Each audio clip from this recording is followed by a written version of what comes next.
You've recently been trying to learn about game development because you finally bit the bullet to buy a nice laptop that's actually capable of running the programs. The process has been slow. Trying to learn a programming language, a game engine, and a 3D modeler all at the same time has been overwhelming, to put it mildly. However, at present, it's really the modeling and texturizing that's the biggest problem. Frustrated at yet another failure to correctly transfer the textures from Blender to Unity, you decide to take a break and instead play a new game rather than build one. Nothing that's come out lately has really caught your eye, but while scrolling through a recent PSN sale, you notice one that does. The game is called Stay Out of the House, a stylistically retro game that's both cheap and also seems to have hard ripped from Friday the 13th Part 2. More importantly, however, with the style this game is actually going for, you think you could replicate these unimpressive polygons if you so chose. Interested to see what can be done in the vein of PlayStation 1 emulation, you decide to pay the $11 and enter the no doubt bloody world of Jason Voorhees lookalikes. Booting up the title, the first thing they give you are the languages. You don't know what most of them are, least of all Pi-Sequin, which you are now learning as you look into it apparently means Russian in Russian, but you're a one dialect kind of man. Been literate in English since the day you turned 25. A proficiency that's quickly tested as you read this text blurb 4 times, trying to understand what it even means, and it still confuses you. Making it to the main menu, the PlayStation era of yore comes crashing down on you like waves. You never owned a PlayStation, till the PS3, being more on the Nintendo side of the equation, but you assume if you had those memories, this game would be slapping you in the nostalgia bone right about now. Clicking New Game, you're given 4 parts to choose from: Night Shift, Prologue, The House, and the unchoosable Unknown. Seeing as you've only been given one very clear instruction thus far, and Part 3 seems to fly right in the face of that, you decide to start from the beginning. The Night Shift. On Medium. The game opens with, this. All black with an open garage door or something. I don't know, the graphics are too, retro for me to tell. We have a little dialogue and we learn that this is a scene of a woman named Amber dropping off our character for work. She drives off to reveal that we're employed at a gas station and it's shift o'clock. So we walk in to take over for a man with far too much face for that body. Also, his name is Katz. I don't know what to say about that, but I just thought it should be acknowledged. So, Katz tells us that he's leaving for the evening and that Rick has a list of things for us to do. He also lost the key to the bathroom, and so go behind the dumpster, I guess. And they say chivalry is dead, the fools. Riveting conversations aside, when Katz leaves, it's time for the gameplay to truly begin. And by gameplay, I mean work. Literally, you just kind of meander around the gas station for a while, putting away snacks, sweeping up the floor, and dealing with customers. Hi, can you give me $10 on pump 5? Escapism at its finest. Luckily, in the corner of the room is an arcade cabinet to get away from all the stress of the game with a nice calming game. The game's called Power Drill Massacre, which, number 1, seems mildly inappropriate to be so proudly displayed in the corner of a public gas station, and number 2 now means that we get to play a retro-style game inside of a retro-style game. If we keep falling down this retro rabbit hole, we may end up back at my favorite classic, Pixel Adventure. The graphics may not hold up, but it's an undeniable classic. Unlike that god-awful sequel Pixel Journey, where they just gutted the immersion. As the night goes on, you deal with a few more customers, play a little more murder game, and wander the halls of the establishment, trying to find a bag of chips that glitched out of existence. Whew! Rick's gonna be pissed.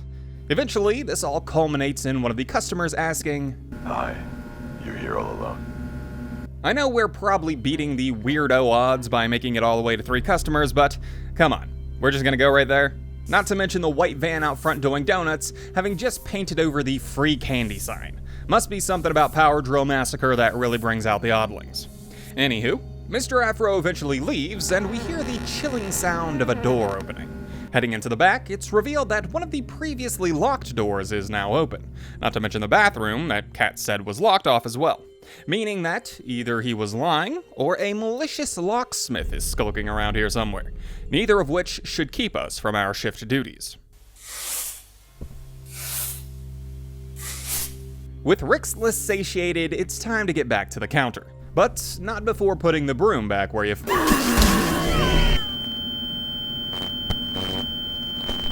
Oh my God. Blood spill in the back room. I wonder who's gonna have to clean that up, because I know it sure as hell isn't gonna be cats.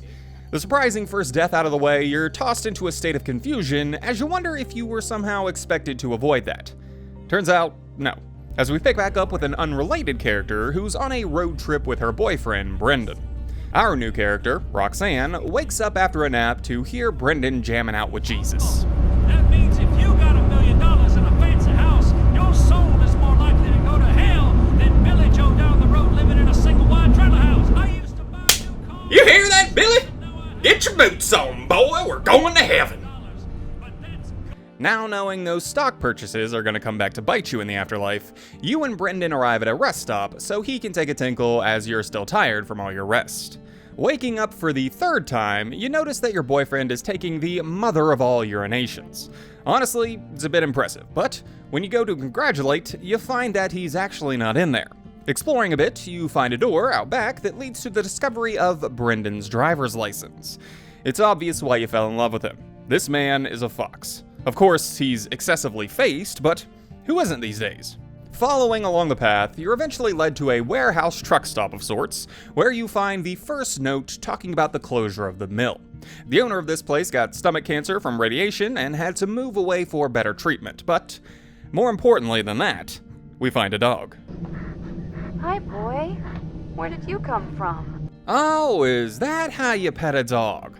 Or does Roxanne just have rigor mortis? I don't know, I never tried the Captain Hook approach myself, but maybe it's effective. Strange animal customs aside, we now have a pet. I think I'll call him Dog Meat II. With a new trusted pooch at our side, we continue on our hunt for Brendan, which leads us to the most rigid corn maze I've ever seen. These corners could give Minecraft a run for its money. Through the maze, we stumble upon a church, which gives us our second document. This time, the document talks about the closure of the church due to the followers turning to another faith. You have a sneaking suspicion that location could have played an issue, or maybe the followers of He Who Walks Behind the Rose finally hit puberty, but with nothing else to go on, the location swiftly falls into the background as you continue the hunt. Listless and confused about where you're supposed to be going, Dog Meat finally gets a whiff of something. He leads us to a blue van with clothes strewn all about the ground. Exploring further, we find another document on the ground, this one a pamphlet advertising a religious group known as the Church of Father's Vision. You also find another driver's license, this time from California, that features a woman named Joanna Mann. She looks a bit different than you were expecting. But as Dog Meat whines in the corner, you assume that this was his former owner. Depressing. Unfortunately, there's not much we can do for him as you walk deeper into the maze with his fuzzy face following every step. Many wrong turns and busted cars later, we wind up at an empty warehouse.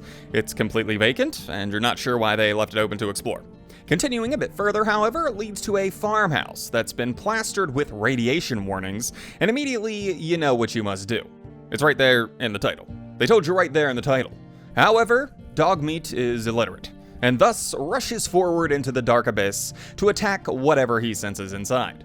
Of course, despite the title, we also step into the jaws of evil. Dog Meat's pained whines driving us further and further into the obviously unwelcoming household. We follow our canine companion into the basement where he's gotten his foot caught in a bear trap. Could these flags get any redder? We free the canine, and he runs back up the steps, leaving us once again to chase after him, but this time, as we begin to further explore, we are not alone. From the shadows emerges Mr. Baghead himself, who proceeds to beat the ever-loving tar out of us with a mallet. The section ending off what I guess was the prologue, as we are flashed the title screen that almost mocks us for following a dog against the warnings in our better judgment. Luckily, Roxanne is a bit more resilient than Miss Gas Station Lady, as she actually wakes up, but is locked in a cage. A television to the right keeps her company, as you try and figure out what exactly you're supposed to be doing here. There's a bucket in front of you, and there's a television beside you, and that's about it. So far, this game has prepared you for a cornfield maze and creepy customers, so the kennel lifestyle is a bit outside of your wheelhouse. Perhaps the old boob tube has some hints for you.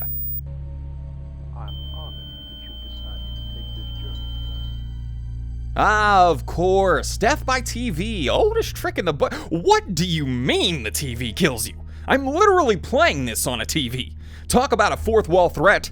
I thought I could trust you, you bastard. With a new awareness of the death box sitting just inches away from you, you return to the game with a new caution. But you still don't know what you're doing.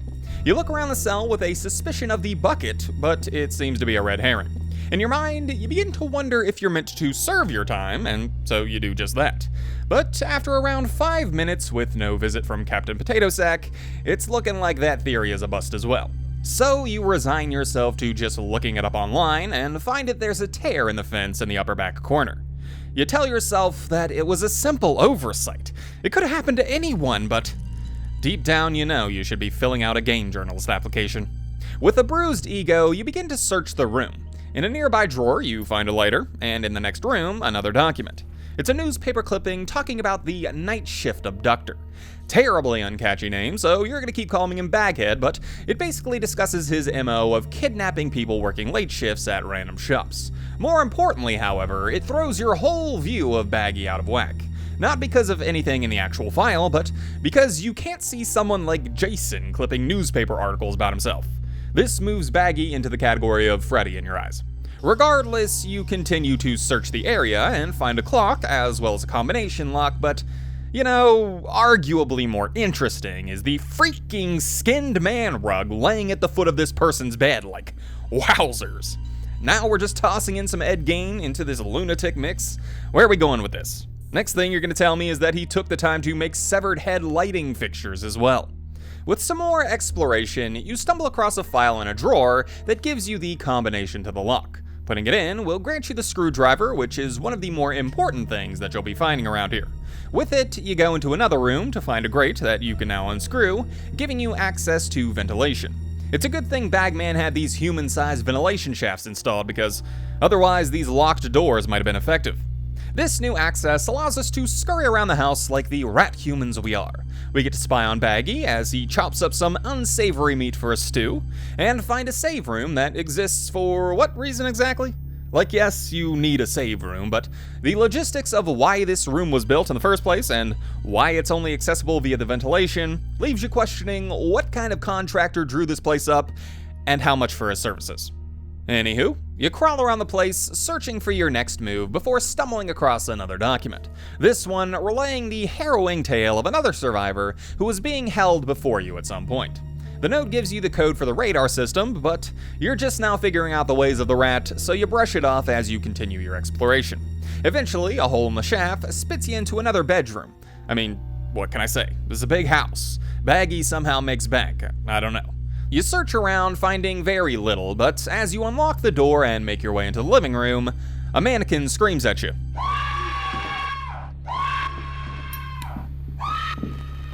You panic. You have no idea what's going on. Apparently you stumbled into the house of a puppet master, and so you go back into the safe room to hide behind some drawers. Fortunately, the mannequin doesn't follow, and so after rekindling your bravery, you venture back out once more. The mannequin seems to have left its perch, but as you approach the staircase, it comes flying down around the bend. Apparently, he has this puppet on tracks or something. You don't really know, but for the time being, the stairs seem clear, and so you ascend. On the second floor, you find another bedroom, and inside of some drawers, you find a hammer. Taking the hammer back to the area where you were caged, you pry off some nails from some 2x4s to get access into, you guessed it, another bedroom. This one featuring the corpse of a man with a handgun resting on the floor beside him, as well as a note. Reading the note will reveal that he found the gun in the house and that it's basically useless against Baggy. He also spells out some interesting details about the area, but the big one is that this mannequin sitting on the train tracks is actually a nearly blind and deaf grandma and not the block of wood as you'd believed. Why they decided to go with a completely lifeless model is beyond you. Everyone else outside of Baghead is excessively faced, but Granny got the short end of the stick. Talk about elder abuse, jeez. Equipped with more knowledge and a gun, you head into the closet to find some more 2x4s to pop out with your hammer. Once inside the hatch, you find a large hidden passage that leads to the pantry. From what you can tell, there's not much in here. However, there is a closed door that leads to the 90th bedroom, where Roxanne gets a splitting headache. Understandable, they're likely dehydrated, and the smell of rotting corpses and blood probably doesn't remind of lilac.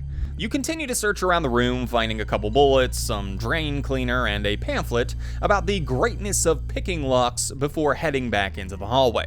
Exploring downstairs yet again, you're caught by Granny, who's surprisingly agile for a woman of advanced age who's blind, deaf, and in a wheelchair. Are you kidding me? She takes these turns any faster and she's gonna have to get that thing street legal. You manage to hide as Baggy searches the house, and once he's gone back to his meat-related duties, you kick back up the investigation. The hunt leads you into the kitchen, where you learn that this is actually his domain, and he doesn't appreciate guests.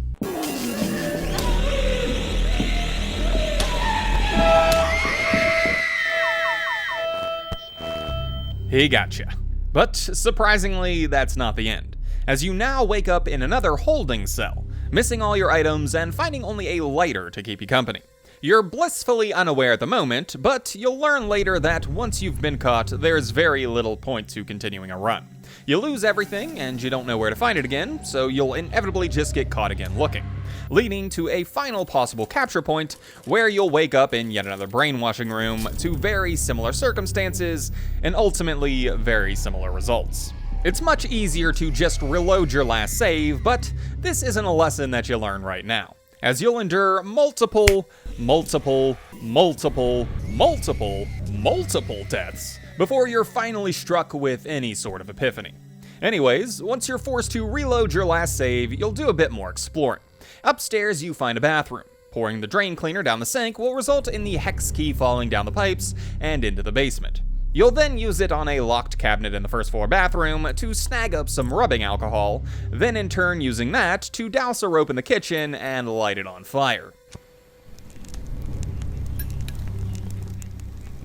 It's all very lengthy and confusing, but the end result is the wire clippers, which can be used in the basement to cut a wire which will disable a fan in the vents. However, before you can get out of the basement, there's a problem. Grandma. For some godforsaken reason, she absolutely loves to sit in the pitch black of the basement and stare at the staircase, just dreaming that you'll step within shouting distance. How many times must I hear those cries, Gran? You really don't want to kill her. As far as you know, she's innocent. She's had a rough life. She's nearly blind, nearly deaf, confined to a wheelchair. Her sense of smell is probably ruined from all the decaying corpses, and her closest living relative is so ugly that he literally won't even walk around his own house without a potato sack on his head. If you kill her, can you really even say that you're better than Sackhead? That's it. You've made up your mind, and your resolve is ironclad.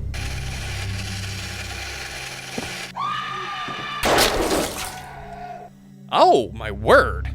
Her head popped like a freaking grape. Ah well, you'll live with the guilt somehow. Repressing the feelings of your first murder, you make your way back into the ventilation tunnels and push your way through an opening in a recently turned off fan, where you hear... Wait, is that Brendan? Hey, haha, very funny. Let me out of here. I'm serious. It's gone too far. I have watched a lot of horror media. I have seen my fair share of tone-deaf characters, but without a doubt, since the red-haired girl from Scary Movie, no one matches the sheer idiocy of our...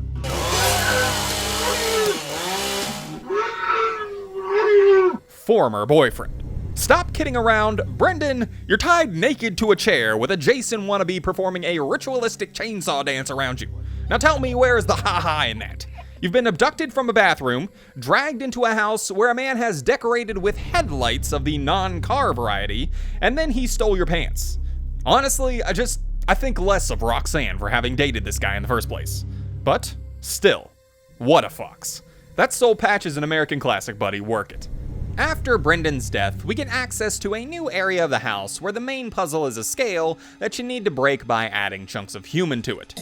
Could have just put a cabinet on it or something like that, but according to the love of our life, this is probably all just prop body parts anyway, so we'll play along. You pick up 4 from the surrounding area, as well as a backpack and a locked drawer that lets you carry more items. However, there's another stash in the kitchen, since that's where Baggy likes to chop his meat. You try a couple times to sneak around while he's wandering the house, but there's a tripwire near 2 of the body parts, and you keep tripping on it during your raids.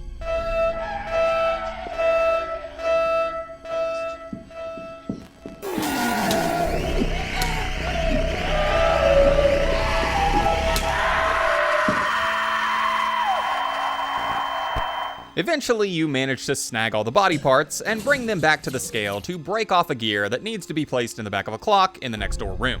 Putting in the time 5 o'clock for some reason, presumably because Baggy's a fan of Alan Jackson, a secret door will open and grant us access to the attic. There's a lot of nothing rooms up here that, researching now, seem to be associated with different game endings. However, for you, they don't seem to do much of anything other than disturbing set dressing. You continue on your merry way until you find a pit of barbed wire. Using a board that you found in the back of Baggy's free candy truck, you manage to walk over the danger and wind up in the bone room. Ah, what pleasant decor. Someone's been praising Skeletor around here, I see. On an old cabinet, you find a key, and moving the cabinet will reveal a hidden ventilation shaft. Following the narrow trail leads out into the backyard, and for the first time, freedom seems possible. Your eyes widen as it seems like you may finally escape this place. Because you haven't shown it, but you've died a lot of freaking times to get those body parts. Dropping from the porch roof onto the ground, you notice what look like cages in front of you, and your hopes shift to finding your long-lost dog meat.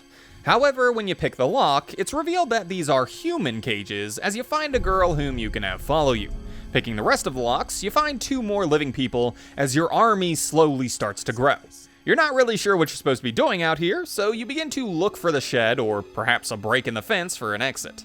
Instead, you find another group of locked cages, but apparently Sackhead has noticed your freedom fighting and came to snuff out the oncoming rebellion.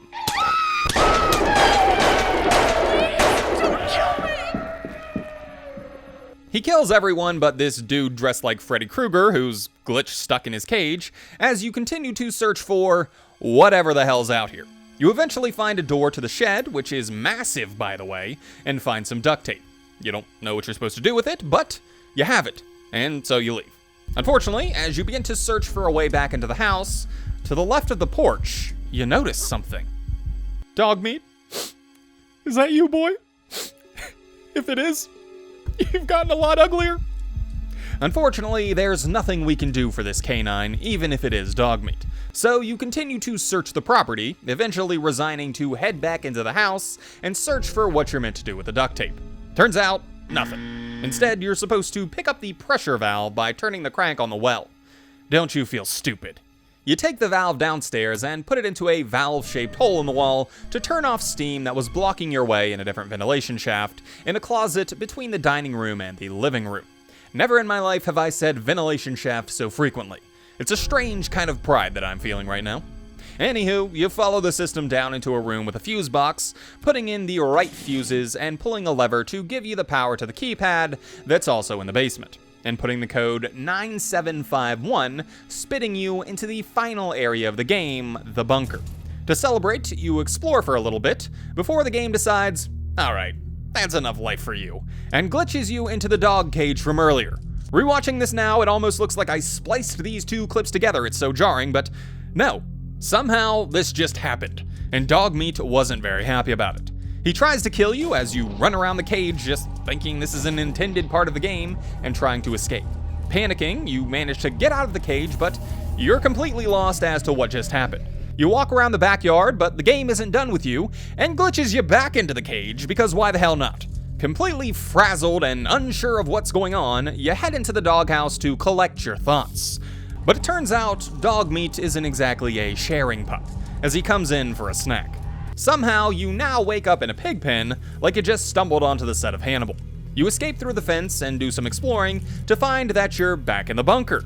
You don't get it, but it's time to give up on answers and just start looking around, leading you to 2 more deaths before you've managed to save your progress.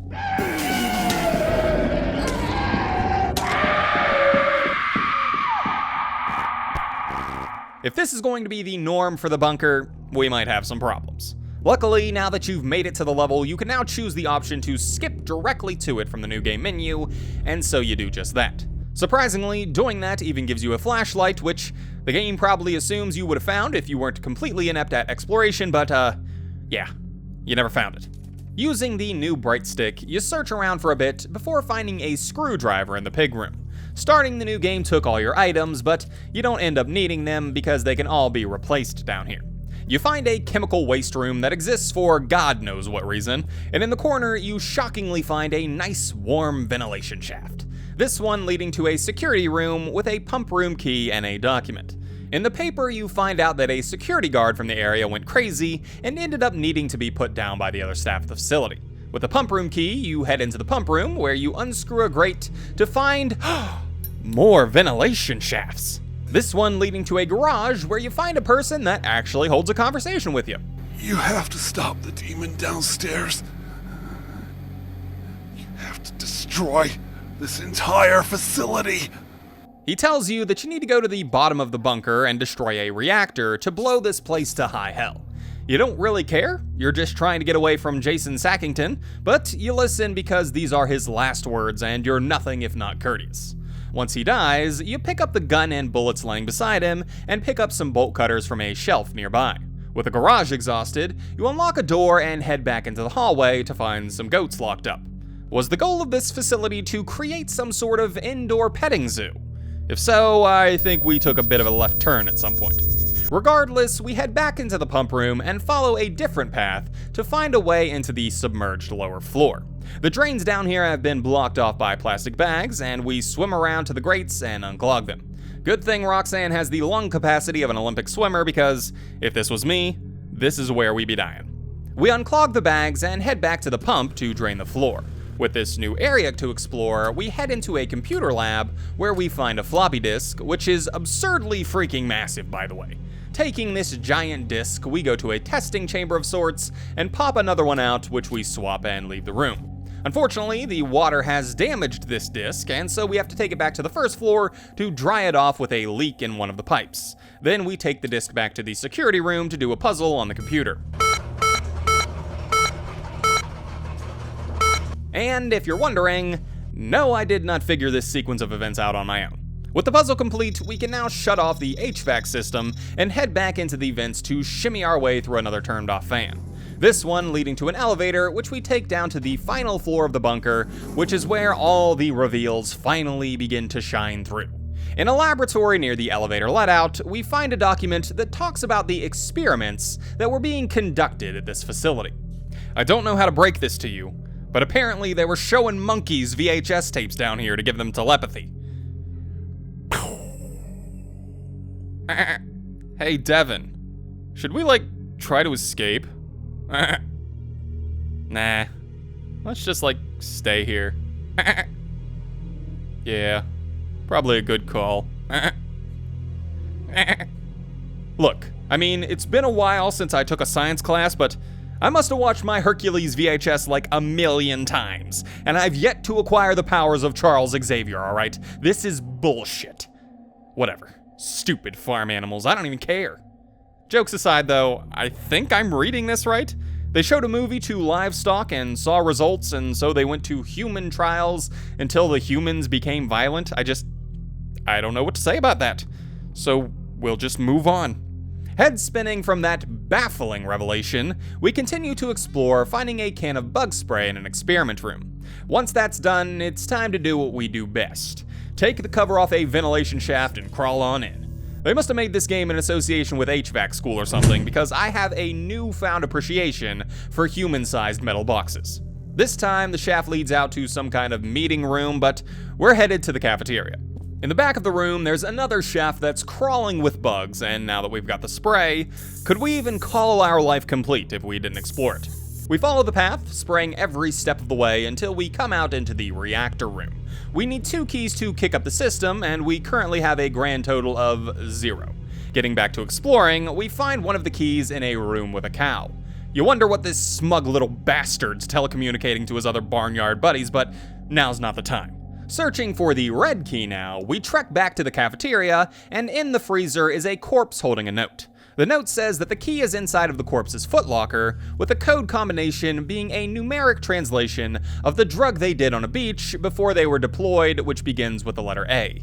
Using your well-honed and long-storied past of drug-related topics, you deduce the drug to be Advil? But you're wrong. It's acid. You snag the key and notice a document in the locker as well. This one talking about the events that occurred in the location from the point of view of a security guard.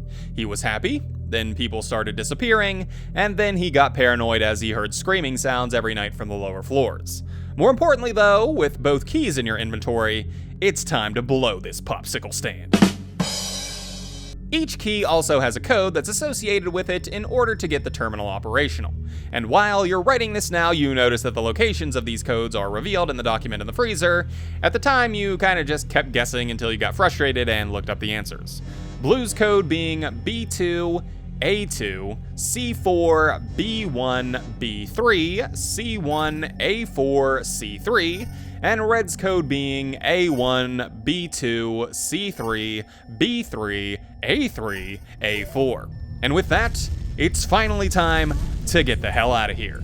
You're given 5 minutes on the timer and no indication of where to go as the bunker begins to burn all around you. You run up the stairs to find fire.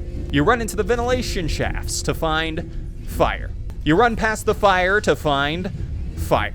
And eventually, you just die because you wasted 5 minutes being lost in the fire. Then you try it again and burn to death before the 5 minutes even run out. Finally, on your third attempt, you make it to the garage where, oh my god, look who came to play. It's time for the final showdown with Sackhead, who's wielding the same chainsaw he killed our boyfriend with. Joke's on him. I stopped caring about Brendan the moment I learned there wasn't a brain inside of that beautiful head. He attempts to get his chop on as you run around trying to pry bars out from in front of the escape door. Eventually, you manage to remove them all, leading to the dark, inky void of freedom. After a few moments, you awaken in a hospital bed. From all the sedatives that they've given you, you're pretty out of it, but they distortedly say, Get some rest, and you'll be back to your normal self in about a week. That's it. You're safe now. You've entered the house, survived its evils, and come out on the other side,